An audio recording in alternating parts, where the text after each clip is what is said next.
Well, I get out of the house because I'm in the house a lot with my dad, and so it's a time to socialise, and it's just a different experience, and you're learning. It's like quite a holistic thing because you're doing lots of different things. You're coming out of the house, you're learning new skills. You're talking to people. It's company, so it's sort of lots of things really. So.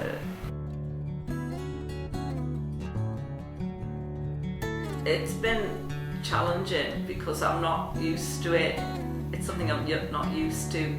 As I say, I haven't done anything like this for 30 years, and when a long time ago it was all much easier. And because I was younger, and now I don't know why, because of an age thing, but I've just found the line learning and everything all a lot harder this time round than 30 years ago. It's just everything's much harder now. Whether that's because of my age or the Asperger, I don't know, but it's just harder this time round. Bit of a long-winded thing. I was diagnosed with Asperger syndrome about 3 years ago, and when you're diagnosed, you're sort of cast adrift. You think, right, that's it, you've got your diagnosis, bye, and then you think, what am I supposed to do now? So I had to sort of, it's typical, isn't it? So you ring around all these different organisations. In the end, ended up in a sort of chatting group. We had an Asperger syndrome chat group, and I met a lady called Philomena, who I think you've met, haven't you, Philomena? And she said to me, oh, well, come to this Close Encounters, Collective Encounters. And I said, well, what's that all about? And she was trying to tell me, and I thought, I don't know, it sounds a bit daunting. Anyway, so I came, and then it was basically to keep her company. I was basically keeping her company. And she said, well, you've done, some drama before, and I had done drama about 30 years ago, so a long, long time ago. So I thought, well, at least I've done a little bit of drama, so I'm half there.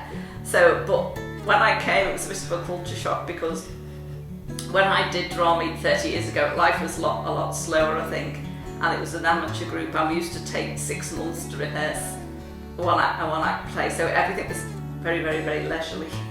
And now it's quite manic and it's very concentrated, so it's a challenge. Oh gosh, learning the lines for this play, I think it's been really hard, because I don't learn lines. I mean, I learn lines wonderfully if I have loads of time, but because it's been it's been quite quick, the way you've had to learn them quickly. Anybody else probably wouldn't have thought that, but I think it's quite quick. I've had to learn them quite quickly, and it's quite a lot. There's a lot to take on. So, I mean, everything's challenging. I think it all challenging in a way, to be honest. Lots of the improvisation bits are challenging. This is challenging. Learning lines is challenging. Having to think of loads of things all at once because you're concentrating on your lines and you're thinking about several things, and it's all challenging, really.